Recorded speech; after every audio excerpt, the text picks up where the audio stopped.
Ya, bismillahirrahmanirrahim. Assalamualaikum warahmatullahi wabarakatuh. Perkenalkan, saya Novan dari Rizky Tama. Saya sebagai koas pada bagian radiologi di Fakultas Kedokteran Islam Sultan Agung di Rumah Sakit Islam Sultan Agung.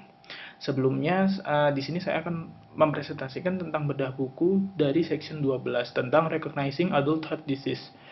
Dan juga terima kasih kepada pembimbing saya, Dr. Dria Anggraini, spesialis radiologi yang telah menyempatkan waktunya untuk membimbing dan menilai saya pada hari ini. Ya, kita langsung saja. Recognizing an enlarged cardiac siloid. Jadi untuk pertama-tama, bayangan dari si jantung itu sendiri bisa tampak membesar di konvensional radiografi itu karena adanya 3 alasan. Dan 3 alasan ini yaitu adalah pericardial effusion, dan juga yang kedua ekstrakardiak, dan juga yang ketiga adalah true cardiac enlargement atau kardiomegali itu sendiri.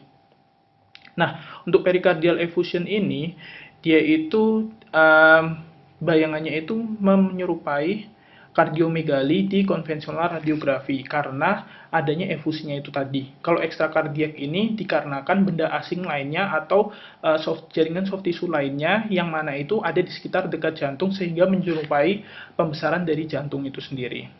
Nah, yang ketiga itu jantung yang benar-benar membesar dikarenakan pembesarannya sendiri. Nah, untuk yang pertama yang kita bahas adalah pericardial effusion. Untuk pericardial effusion di sini itu normalnya itu dia 15 sampai 50 ml cairan yang ada di perikardial.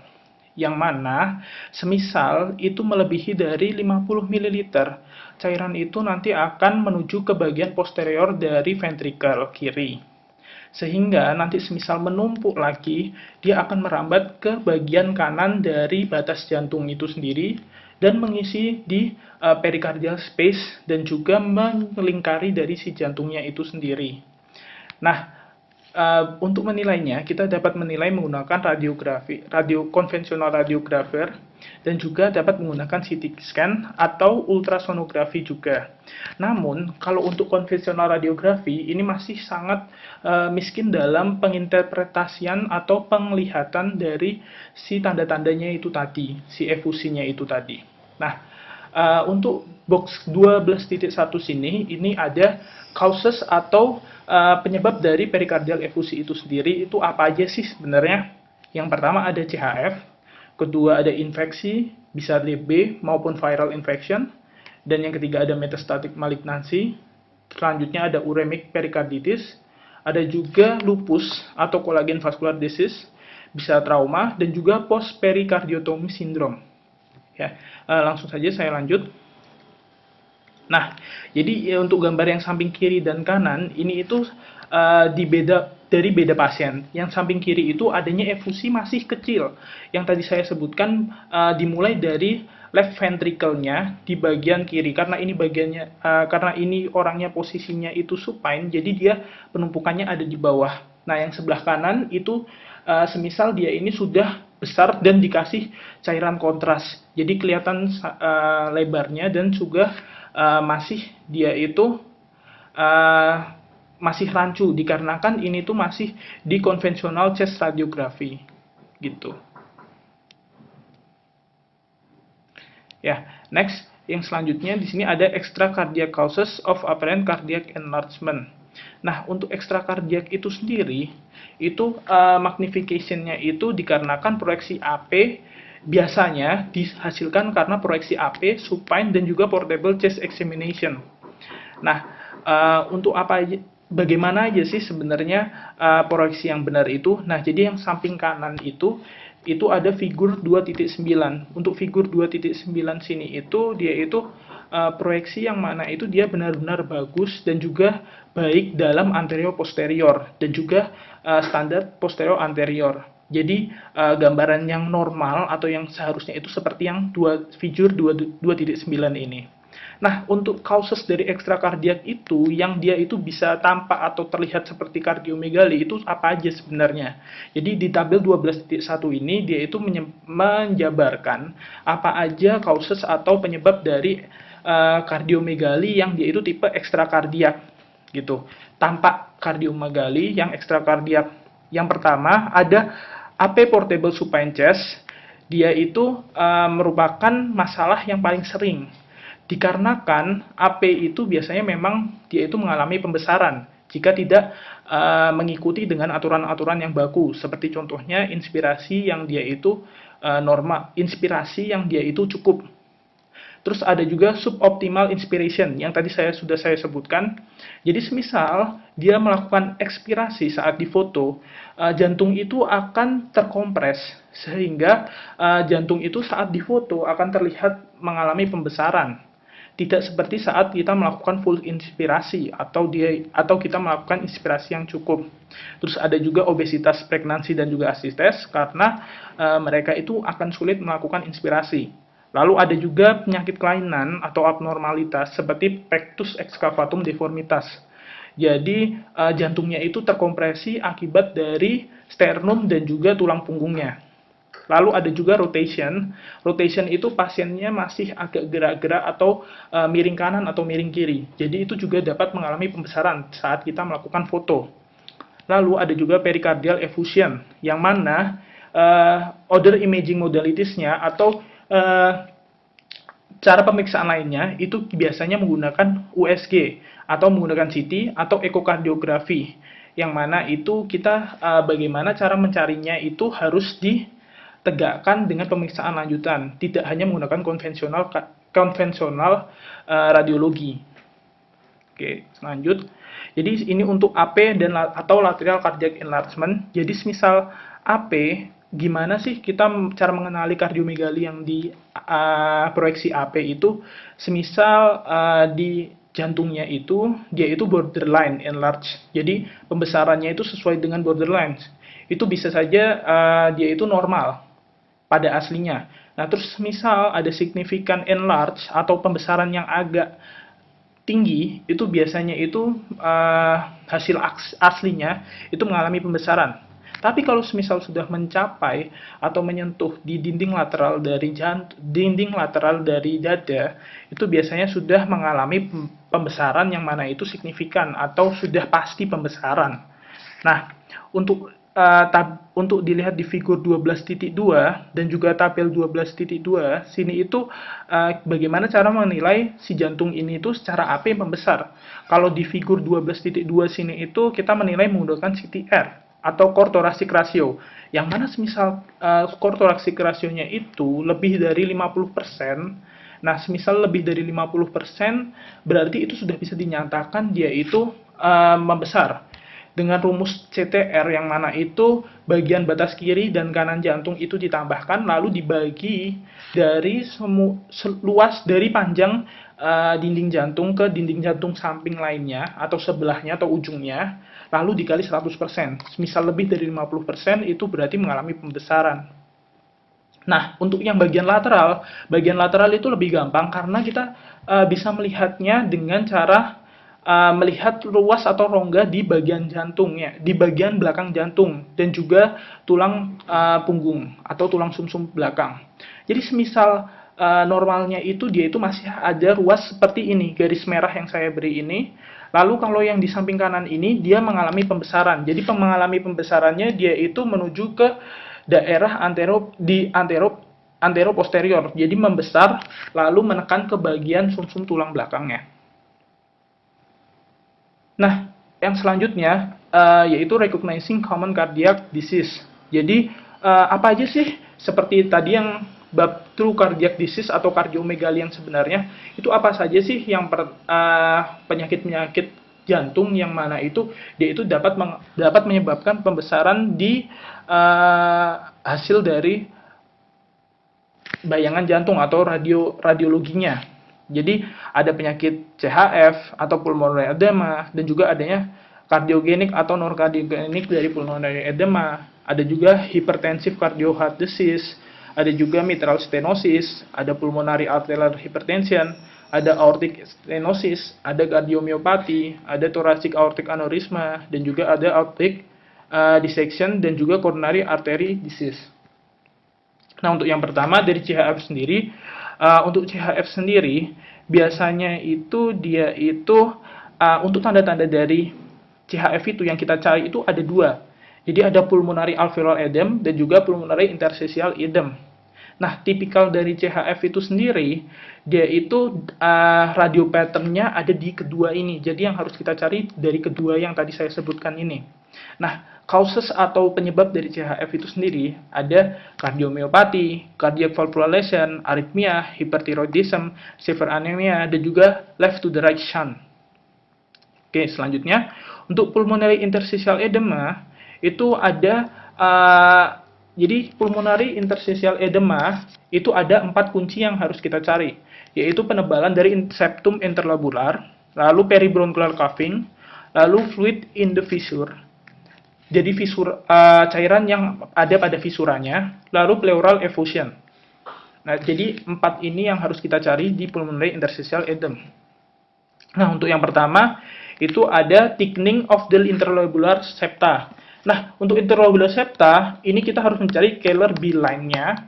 Keller B line-nya saja sebenarnya. Tapi kalau misal ada Keller A line atau C line, itu nggak apa-apa disertakan. Tapi yang harus kita cari itu Keller B line-nya. Jadi kenapa sih dinamakan Keller B line? Keller B line ini dulu itu ditemukan oleh Peter James Keller, yang mana itu nanti dia matenkan menggunakan namanya dia sendiri, yang dulunya itu pas awal-awal itu garis ini itu tampak saat akumulasi berlebihan dari cairan, yang mana itu saat pressure dari kapilaritasnya itu melebihi dari 15 mmHg. Nah, untuk Keller B line itu gambarannya seperti gimana? Kita langsung saja ngeliat ke radiologinya. Jadi ini ada garis bundar. Nah, garis bundar ini sebenarnya ada garis-garis horizontal itu yang dinamakan Keller B line. Jadi Keller B line ini itu tidak sampai menyentuh di dinding lateral dari si dada. Tapi untuk Keller B line yang saya lihat atau yang saya tampak di sini itu yang saya dotted warna merah ini. Jadi itu yang kelihatan. Nah, selanjutnya untuk Keller A line itu dia itu lebih panjang daripada B line, tapi masih tidak menyentuh di dinding lateral dari si dada kita. Tapi untuk Keller A line ini dia itu jarang sekali diketemukan. Biasanya Keller A line ini dikarenakan dari jaringan dari bronchovascular, yang mana itu terdisten karena cairan yang tadi merembes keluar. Nah, untuk interlobular septa sendiri yang semisal masih bingung, jadi interlobular septa ini saya sertakan gambar skematiknya. Untuk interlobular septa ini jadi dari lobus-lobus tadi itu tuh ada septumnya. Nah, yang kita cari itu septumnya ini. Jadi yang seperti garis lurus tadi itu septumnya yang kita cari di gambaran radiologinya. Gitu. Nah, untuk selanjutnya peribronchial cuffing. Kalau cara mencari peribronchial cuffing di sini itu kita harus menekankan gambaran seperti donat atau gambaran bundar-bundar. Nah, untuk gambaran bundar-bundar sini memang agak samar dan tidak terlihat. Itu tapi yang kelihatan paling jelas itu di garis bundar ini. Jadi ini ada gambaran bundar.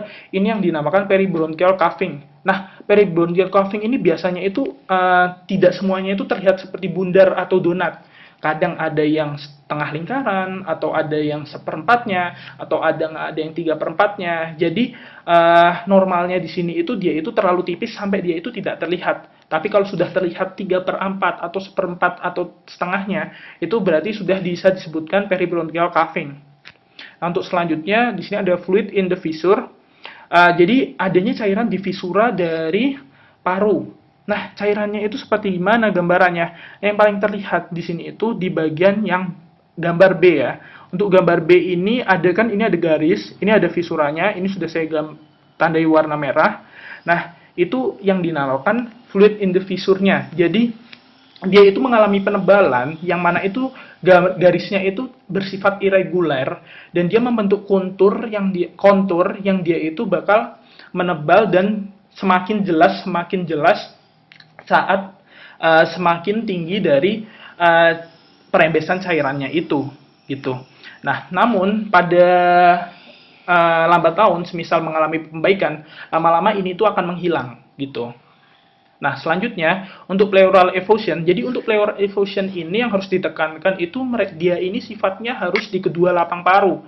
Nah, kalau semisal dia hanya di bagian yang kanan saja, unilateral, itu masih tidak apa-apa, kita harus meneliti lagi. Tapi kalau semisal ada yang di kiri, ini kita harus mencurigai kalau ini itu ada penyebab selain CHF. Contohnya ada metastasis, tuberkulosis, pulmonari tromboembolik.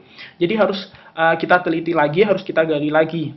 Nah, untuk yang tadi ini, semisal pleural effusion-nya ini, cara menilainya itu bisa menggunakan radiografi konvensional atau menggunakan CT scan. Nah, untuk radiografi konvensional bisa dilihat di gambar figur 12,8 ini, kita harus melihat dari bagian sudut costophrenikusnya. Apakah dia mengalami peninggian, apakah dia ada pengumpulan. Jadi kita harus melihat dari bagian costophrenikusnya ini, sulkusnya itu dia semakin tumpul atau semakin tajam gitu.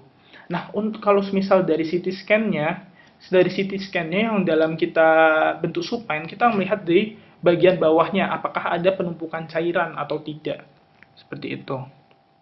Nah, untuk box 12.2 ini ada 4 key finding dari pulmonary interstitial edema tadi. Jadi seperti ringkasan dari keempat tadi ini itu saya taruh di sini. Jadi semisal yang pertama interlobular septanya itu kita harus mencari tadi Geiler B-line-nya. Tapi kalau bronchial cuffing-nya kita harus mencari gambaran seperti donatnya atau fluid thickening dari bronchial walls-nya. Dan kalau fluid in the fissure, kita ini harus mencari garisan dari irregular yang tadi yang saya sebutkan. Nah, kalau yang keempat, pleural effusion, kita harus melihat dari sudut costophrenikusnya, sulkusnya. Nah, selanjutnya pulmonary alveolar edema. Kalau pulmonary alveolar edema di sini itu yang paling kita harus tekankan bagaimana cara mencarinya itu kita harus melihat di kedua lapang parunya. Di sini apakah dia itu terdapat gambaran seperti bat wing pattern atau butterfly pattern atau angel wing. Itu nama lainnya ya, tapi biasanya yang digunakan bat wing pattern. Nah, untuk bat wing pattern ini dia itu kita harus melihatnya dari kedua lapang parunya. Jadi di samping kanan dan kiri sini, yang mana itu biasanya itu merupakan sisa-sisa dari udara yang ada di tengah-tengah, sehingga dia itu menyerupai seperti gambaran sayap kelelawar. Nah, yang menyisakan di perifer. Jadi udaranya itu dia itu sisanya menyisakan di bagian perifer. Nah, terus untuk selanjutnya ini untuk K-nya, K finding-nya yang tadi pulmonary alveolar edema. Terus untuk yang selanjutnya ini ada non-cardiogenic pulmonary edema. Jadi untuk non-cardiogenic ini itu tidak seperti tadi yang tadi cardiogenic, bisa karena sepsis, uremia, terus ada juga DIC, ada juga smoke inhalation, ada juga kejadian saat kita hampir tenggelam, volume overload, lymphatic spread malignancy, dan juga ada causes dari non-cardiogenic pulmonary edema yang mana melibatkan dari ketinggian, neurogenic, re-expansion dari pulmonary edema, dan juga obat-obatan terlarang seperti heroin dan overdosis obat lainnya. Nah, untuk di gambar yang samping kanan ini itu re-expansion dari pulmonary edema, yang mana dia ini dulu awalnya dari pneumothorax. Nah, ini di sini ada pemasangan dari chest tube-nya. Jadi di sini itu paru itu berusaha mengembang lagi dikarenakan pemasangan dari chest tube-nya itu tadi. Jadi gambaran di samping figur 12,12 ini menceritakan seperti itu. Nah, untuk tabel yang 12.3 ini perbedaan dari cardiogenic dan non-cardiogenic. Seperti keempat K finding yang tadi sudah saya sebutkan, itu kalau semisal di non-cardiogenic, dia itu jarang banget diketemukan. Kalau heart size-nya sama pulmonary capillary wedge pressure-nya itu biasanya normal. Atau non-cardiogenic biasanya ya kadang normal, kadang membesar, kayak gitu. Nah, untuk selanjutnya, untuk penyakit jantung lainnya, ada HHD atau hypertensi heart disease. Untuk hipertensi heart disease ini dikarenakan awal-awalnya karena systemic hypertension yang mana nanti mengarah ke left ventricular hypertrophy sehingga nanti left ventricular itu mengalami penebalan yang mana lumennya nanti bahkan semakin mengecil. Nah, gambaran radiologinya dan gambaran CT-nya itu kita bisa melihatnya dengan jelas. Kalau misal gambaran radiologinya di bagian kanan dari si jantungnya itu, di bagian kanan dari jantungnya itu, aortanya itu dia itu tidak coil, jadi sudah uncoil atau meluruskan diri, dikarenakan hipertensi kroniknya yang tadi. Kalau misal dari gambaran CT-nya, itu ada penebalan di bagian left ventricle-nya, seperti gambar yang di samping kanan ini. Jadi kita bisa melihat apakah ada penebalannya. Nah, untuk selanjutnya, ada mitral stenosis. Untuk mitral stenosis, di sini itu adanya dia itu sulitan dalam katupnya. Nah, langsung saja ke gambarannya. Untuk mitral stenosis ini kita bisa melihat ke left atriumnya, dia itu mengalami penebalan. Normalnya seharusnya left atrium itu dia itu tidak seperti ini. Harusnya itu lebih mengecil dikit gitu. Nah, terus untuk yang gambaran radiologinya di sini itu untuk saat dia chronic mitral stenosis dengan regurgitasi tricuspidalis. Dia itu mengalami redisposisi dari arus sehingga dia itu terlihat lebih menonjol. Jadi di bagian panahnya ini itu agak lebih menonjol gitu. Nah, untuk gambaran mitral stenosis itu seperti ini. Nah, selanjutnya untuk pulmonary arterial hypertension. Untuk pulmonary arterial hypertension, kita langsung saja ke gambarnya. Untuk normalnya, di sini itu arteri dan MPA, ya, main pulmonary artery, itu harusnya itu dia itu sama. Nah, tapi kalau di sini itu dia itu mengalami pembesaran, gitu. Nah, dan untuk gambaran merah ini, dia itu kita melihat ini yang disebut namanya pruning dikarenakan dari tromboembolik tadi. Jadi sebelah kanan dan kirinya itu mengalami pruning gitu. Nah, untuk diameternya ini MPA ini mengalami pembesaran yang lebih besar daripada aorta. Jadi kita patut mencurigainya sebagai pulmonary arterial hypertension dan ini biasanya sering dilihat menggunakan CT scan saja. Nah, untuk selanjutnya ada aortic stenosis. Untuk aortic stenosis di sini itu dikarenakan dia itu adanya paling sering biasanya itu rheumatic heart disease. Tapi selain itu ada juga congenital bicuspidalis, ada aortic valve yang dia itu terganggu dan juga ada degenerasi dari tricuspidalis valve-nya juga. Nah, untuk aortic stenosis ini biasanya main klinisnya itu dia ada chest pain yang mana itu mirip dengan seperti heart failure dan juga ada sinkop atau pingsan gitu. Nah, untuk di sini ditemuan dari CT scan dan juga temuan dari radiologinya, kita harus melihat di ascending aorta dan di CT scan-nya kita harus melihat dari kalsifikasinya gitu. Nah, kita langsung saja ke gambarnya. Nah, untuk gambar yang di radiologinya, untuk gambar yang bundaran biru ini, dia ini terdapat post-stenotic dilatation dan ascending dari aorta. Jadi setelah mengalami stenosis, dia itu ada dilatasi dari aorta ascending. Nah, yang mana harusnya ini itu dia itu tidak melebihi batas jantung. Jadi batas jantungnya ada di warna hijau ini ya. Harusnya tidak melebihi batas jantung, tapi di sini gambarannya ada melebihi batas jantung. Namun, di descending aortanya ini masih normal karena jantung itu tidak membesar secara keseluruhan. Itu. Nah, tapi kalau kita lihat dari gambaran CT scan-nya, di sini ada kalsifikasi di katup aortanya dikarenakan dari stenosis yang tadi itu sudah bersifat kronis dan juga terdapat hipertrofi dari left ventricle. Nah, untuk di gambaran CT scan-nya seperti ini. Sehingga akhirnya saat kita mengalami aortic stenosis yang berkelanjutan sampai dekompensasi itu akan mengalami pembesaran dan CHF itu pasti tidak akan terhindarkan. Nah, jadi kalau misal udah ada di kondisi yang kayak gini, kalsifikasi dan hipertrofi, pasti sudah di CHF. Selanjutnya, untuk kardiomiopati. Untuk kardiomiopati sendiri, di sini itu ada 3. Yang pertama ada dilated kardiomiopati, ada hypertrophic kardiomiopati, ada juga restrictive kardiomiopati. Nah, kalau untuk dilatasi kardiomiopati, itu seperti, mohon maaf, ini gambarnya juga saya cari lagi. Jadi sini agak lebih gampang menjelaskannya ya. Di sini gambaran 3 chamber view dari ekokardiograf. Nah, untuk dilat ini dia itu mengalami penipisan pada bagian ventrikelnya. Tapi kalau untuk yang restriktif, dia itu mengalami penebalan tapi pengecilan. Nah, kalau yang misalnya hipertrofi itu mengalami penebalan dan juga pembesaran. Jadi di chambernya itu dia di lumennya itu dia sudah mengecil sekali. Nah, untuk gambaran yang di sini, di gambaran radiologi ini yang kita lihat dari dilated cardiomyopathy yang sifatnya itu dia dari alkoholik. Nah, di sini tampak di jantungnya itu mengalami pembesaran, tapi kita nggak bisa tahu pembesarannya ini karena apa atau karena apa. Kita harus melakukan ekokardiograf atau CT scan. Nah, untuk selanjutnya, restrictive cardiomyopathy ini bisa disembuhkan, tapi harus menggunakan surgical. Jadi surgically curable.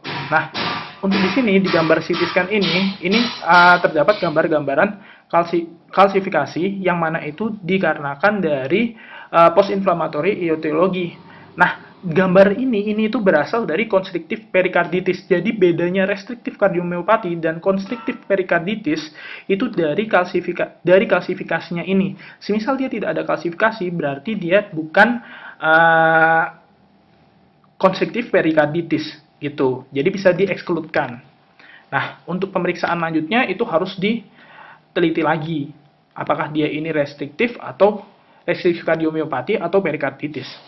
Nah, selanjutnya ada aortic aneurysma. Untuk aortic aneurysma ini di sini itu dia itu aneurismanya itu ada satu ya. Jadi aneurisma itu ada banyak. Jadi ada yang tidak hanya satu saja, ada yang aortic thoracic, ya kan? Ada yang ascending thoracic, ada yang descending thoracic, ada yang abdominal aortic aneurysma. Dan bentuk dari aneurismanya itu ada dua, ada fusiformis, ada juga sakular. Nah, untuk grade-grade-nya dari measured CT atau MRI-nya, ascending aorta itu biasanya itu dia itu harus kurang dari 3,5 diameternya. Kalau descending itu kurang dari 3 cm. Nah, aneurisma itu bakal terjadi semisal dia itu melebihi dari 4 cm. Nah, semisal dia udah sampai 5 sampai 6, dia itu beresiko untuk mengalami perupturan. Nah, ini itu bisa diintervensi dengan surgical, semisal dalam 1 tahunnya itu hanya mengalami perkembangan selama 1 cm. Seperti itu. Jadi bisa dilakukan reseksi. Untuk aneurisma ini sendiri, ini itu pendefinisiannya dia itu pembesaran dari greater vessel atau pembuluh darah yang besar lebih dari 50% dari bentuk dari ukuran aslinya dikarenakan aterosklerosis, yang mana itu biasanya itu aneurisma ini tuh gejala klinisnya asimptomatis seperti itu. Nah, bagaimana cara kita mengenali aneurisma? Kita langsung ke gambarnya. Untuk aneurisma di sini itu kita melihat dari ascending aortanya. Pertama, itu dia mengalami penonjolan. Nah, untuk selanjutnya dari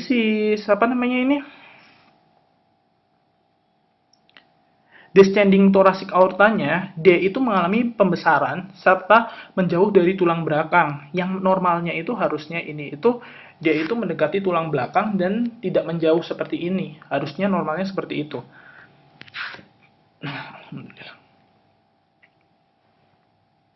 Nah, aneurisma dari ascending aorta bisa jadi dia itu membesar dari anterior ke kanan.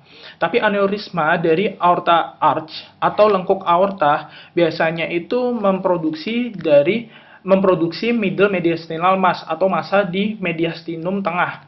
Nah, tapi kalau aneurisma di descending aorta biasanya itu menuju ke posterior lateral seperti yang pada gambar di sini, membesar dan menjauh. Nah, terus untuk kontras CT scan itu yang paling sering dipakai. Meskipun ada MRI juga, tapi di sini itu yang masih paling disarankan menggunakan CT scan.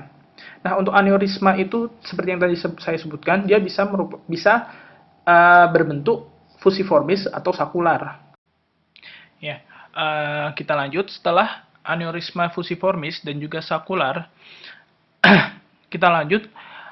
Kalau di aneurisma itu juga bisa ditemukan kalsifikasi dikarenakan penyumbatan yang telah secara kronis atau lama. Nah, untuk di figur 12.22 di sini itu terdapat aortic aneurisma yang ronsen konvensional. Setelah itu yang samping kanan itu terdapat CT scan.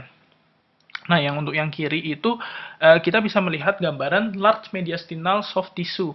Jadi terdapat gambaran soft tissue di sini, yang mana itu bisa dicurigai kalau di sini itu terdapat large aneurysma proximal descending aorta. Tapi harus dipastikan lagi menggunakan CT scan. Nah, untuk CT scan-nya yang samping kanan, sini kita bisa melihat di bagian paling atas itu terdapat kontras yang dicampur dengan darah di lumen aortanya. Nah, untuk yang di bawahnya itu tidak terdapat kontras dikarenakan adanya sumbatan dari trombus. Lalu yang di bagian bawah itu adanya kalsifikasi di aneurisma di dinding yang dia itu terdapat yang menyebabkan aneurisma. Ya. Nah, kita lanjut ke thoracic aortic dissection. Untuk thoracic aortic dissection, ini itu untuk thoracic aortic dissection sendiri ini itu penjelasannya itu di bagian aortanya itu mengalami perobekan pada dinding lumen bagian dalam dan juga bagian tengahnya. Jadi tidak 100% dia itu mengalami robek, tapi harus cepat didiagnosis dan juga ditangani untuk menghindari komplikasi berlanjutannya seperti pendarahannya. Nah, untuk di sini itu left pleural effusion-nya yang mana itu frequently dia itu merepresentasikan dari exudat itu kita harus melihat di figur 12.23.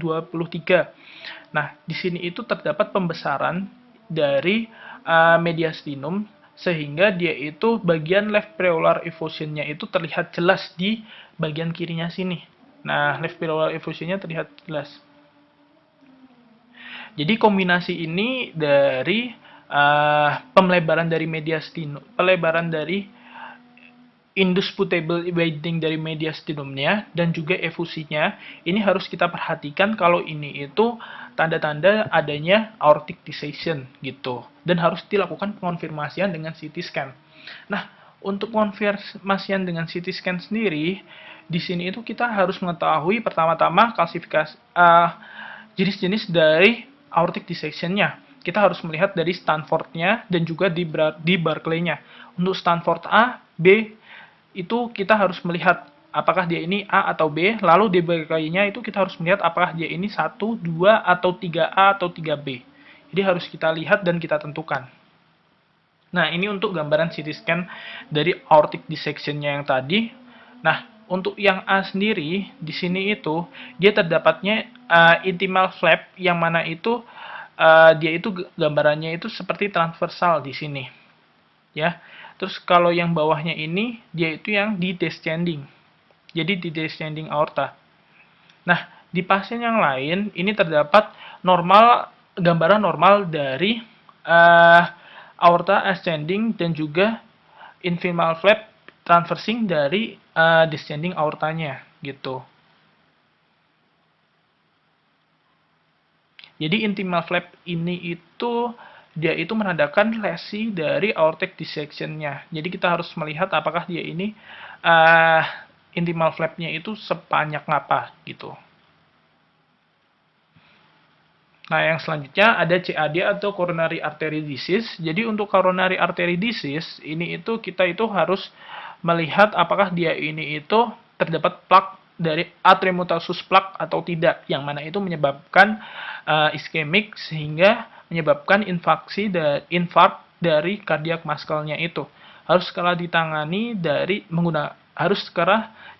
dan kita periksa. Di sini itu yang paling gold standarnya atau yang paling khas itu menggunakan cardiac CT cardiografi gitu. Nah, kita langsung saja melihat di bagian kanannya.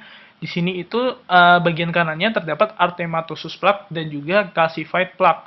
Yang mana calcified plaque ini itu semisal dia sudah terlalu lama, jadi sudah terkalsifikasi. Jadi lumennya itu bisa menyempit sampai 70%. Nah, ini untuk gambaran 3D dari CT coronary angiogram. Ya, untuk di gambar yang atas ini. Jadi kalau misalnya kita menemui kasus CAD ini, untuk gold standarnya itu kita masih menggunakan coronary angiografi, ya. Ya, alhamdulillahirabbil alamin. Untuk bedah buku bagian section 12 setelah selesai. Terima kasih atas waktunya, dokter. Mohon maaf bila ada yang salah diucapkan atau dikatakan. Terima kasih. Wassalamualaikum warahmatullahi wabarakatuh.